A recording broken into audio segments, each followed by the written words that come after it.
I'm going to style HTML elements, and one of the key things inside the body, you're going to use these a lot for if lists of links that you'd include on your page or navigation windows, anything like that, you're going to put inside a list. And the way we do that, let's go with an ordered list, which is the most common. Ordered lists are 1, 2, 3, 4, right? They're just labeled like that. So you use the tag OL. Can't see anything.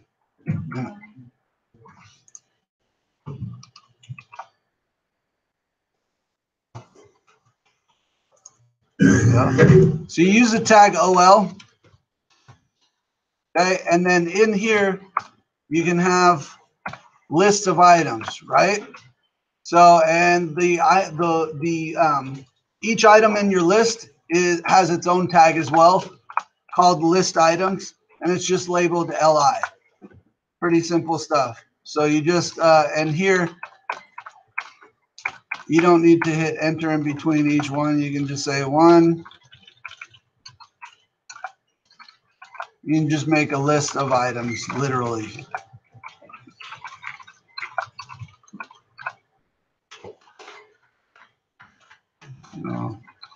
That's what comes after 2. All right. So then if I save that and launch it in Chrome, you can see it gets 1, 2, 3, 1, 2, 3, right? So the contrast to that would be an unordered list. And we just changed the tag to UL.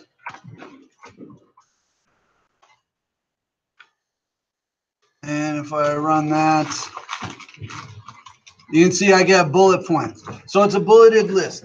The one thing that you can do with these, and once we get deeper into making style elements, you can actually replace these bullets with little pictures of things or different kinds of icons, different symbols and things like that. So you're not just stuck with the bullets. You can make them a little bit more complicated, what I do here.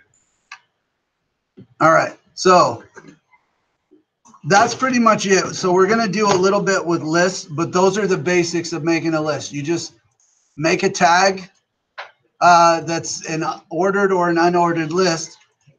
Set up your list items inside of that tag. We have questions on that one? Okay, I'm going to get rid of these for now. And we're going to go over the difference between different kinds of styling elements. So I'm going to give you a little intro to what's called the cascading style sheet. Have you guys, how many people have heard the term CSS before? Okay, CSS is a term that stands for, or is an acronym that stands for cascading style sheets, meaning I create inside of our head here, I create a style tag.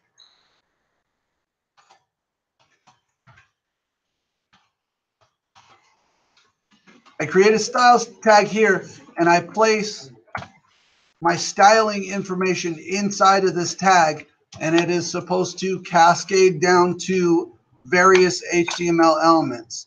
And starting off, it's pretty simple, right? Let's say I just write some regular text here. And then I write some paragraph text. This is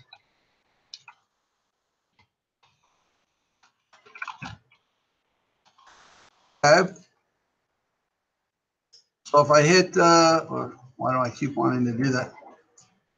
So if I launch that in Chrome, oops, I forgot to save. So Control S and run that again. So you can see they're both the same, right? What I want to do is add some styling information. So what I want to do is in the style tag, I'm going to set the type equal to CSS. And the way I do that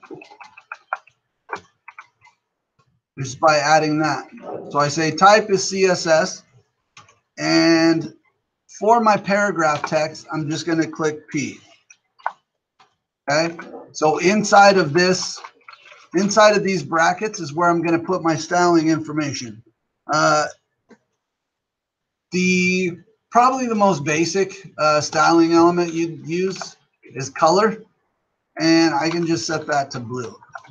So what I'm looking for is for this text to be just regular text like it was in the beginning, and then I can actually set this to paragraph text, or set this paragraph text should be blue. So if I save that, and then I can just hit refresh here, you see my text turns blue. Okay. So that's not where it ends with formatting text, right? I can also use, this is one of the most fun developments in the last few years, is we can use Google fonts that are hosted online. So you don't have to worry about installing fonts or making sure that the font you want to use is available on your computer. What you can do is just literally do a Google search for Google Fonts. You go here. You can go through here, find a bit of text you like. I'm going to do something crazy so you guys can see the big difference.